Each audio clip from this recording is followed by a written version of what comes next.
চোখের পলকে সব শেষ। অকালে থেমে গেল অভিনেতা রাহুল বন্দ্যোপাধ্যায়ের জীবন। শুটিং চলাকালীন কি হয়েছিল, কিভাবে জলে পড়ে গেলেন রাহুল, এই সব প্রশ্নের উত্তর খুঁজছে পুলিশ।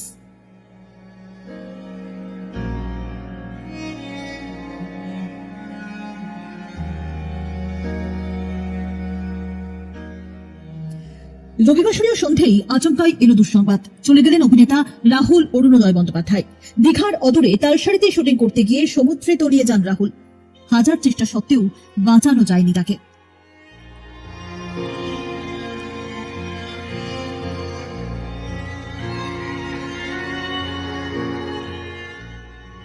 জানা গেছে, ভোলে বাবা পার কারেগা ধারাবাহিকের শুটিং করতে তালসারীতে গিয়েছিলেন অভিনেতা। সেখানেই শুটিং চলাকালীন এই দুর্ঘটনা ঘটে।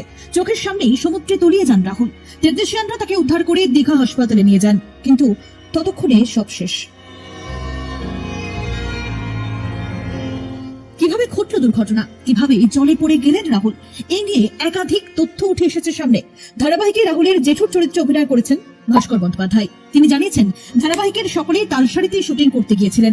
তারা শুটিং করে মধ্যাহ্নভোজ করতে চলে যান। রাহুল আরো কয়েকটি শট দিয়ে আসবেন বলে জানান। তার মধ্যেই ঘটে দুর্ঘটনা। আর্টিস্ট ফোরামের সহকারী কোষাধ্যক্ষ অভিনেতা দিগন্ত বাগচি জানিয়েছেন, শুটিং শেষ হওয়ার পরে জলে নামেন রাহুল। কোনোভাবে আটকে পড়েছিল, তারপরেই ঘটে অঘটন। শোনা যাচ্ছে, আচমকা একটি বড় ঢেউয়ের মুখে পড়ে যান রাহুল। ঢেউয়ের ধাক্কা তিনি সামলাতে পারেননি। সে সঙ্গে ছিল চোরা বালির ফাঁদ। অনুমান সব মিলিয়ে তলিয়ে যান অভিনেতা। বেশ কিছুক্ষণ অভিনেতার কোনো খোঁজ পাওয়া যায়নি। এরপর শুটিং ইউনিটের বাকিরা উদ্ধার কাজে নামেন। রাহুলকে উদ্ধার করে দীঘা মহকুমা হাসপাতালে নিয়ে যাওয়া হয়, কিন্তু শেষ রক্ষা হয়নি। দুর্ঘটনার সময় ইউনিটের যারা সেখানে ছিলেন, যারা উদ্ধার করেছিলেন, সকলের সঙ্গে কথা বলে ঘটনা সম্পর্কে জানার চেষ্টা করছেন তদন্তকারীরা। যেহেতু তালসারী ওড়িশা পুলিশের আওতাধীন, তাই তাদের সঙ্গেও যোগাযোগ করা হচ্ছে।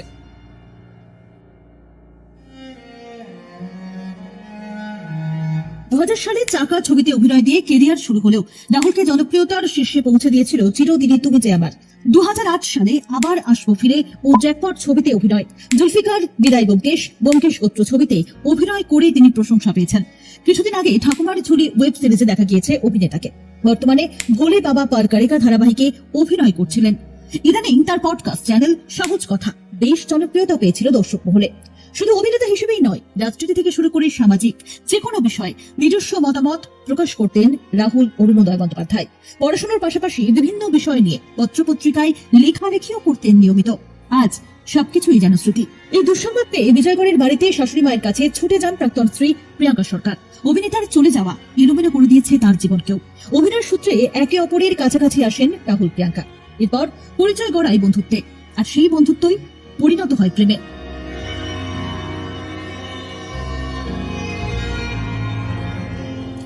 2010 সালে বিয়ে করেন রাহুল প্রিয়াঙ্কা। 2013 সালে পুত্র সন্তান সহজ আসে তাদের জীবনে। পরবর্তীতে দুজনের দূরত্ব বাড়লেও সহজের হাত ধরে আবারও বদলে যাচ্ছিল তাদের সমীকরণ। কিন্তু আচমকাই ছন্দপতন। স্বামীকে হারানোর পর সমাজ মাধ্যমে পোস্ট করে সকলের কাছে ব্যক্তিগত পরিসর বজায় রাখার আবেদন রেখেছেন প্রিয়াঙ্কা। অভিনেতার প্রয়াণে শোকস্তব্ধ টলিপাড়া। প্রিয় অভিনেতাকে হারিয়ে শোক প্রকাশ করেছেন অভিনেত্রী সুদীপ্ত চক্রবর্তী, জ্যোতি ঘোষাল, চন্দন সেন, পরিচালক অরিন্দম শীল, রাজ চক্রবর্তী সহ আরো অনেকে। প্রয়াত অভিনেতার বিজয়গড়ের বাড়িতে গিয়ে শোকস্তব্ধ পরিবারের সঙ্গে দেখা করেন প্রসেনজিৎ চট্টোপাধ্যায়।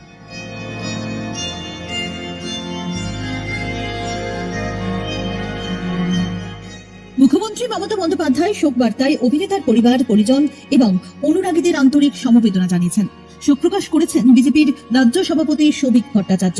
ইস্ট বেঙ্গল ক্লাবের তরফেও শোক জ্ঞাপন করা হয়েছে তারকা অভিনেতার প্রয়াণে। সোমবার সকালে তমলুক মেডিকেল কলেজ ও হাসপাতালে সম্পন্ন হয়েছে অভিনেতার দেহের ময়নাতদন্ত।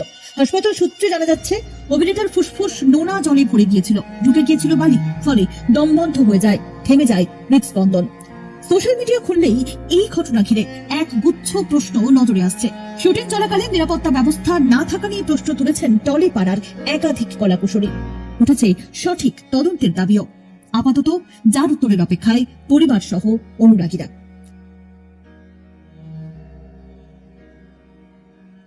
আর লেটেস্ট খবরের আপডেট পেতে ফলো করুন রাতদিন.in।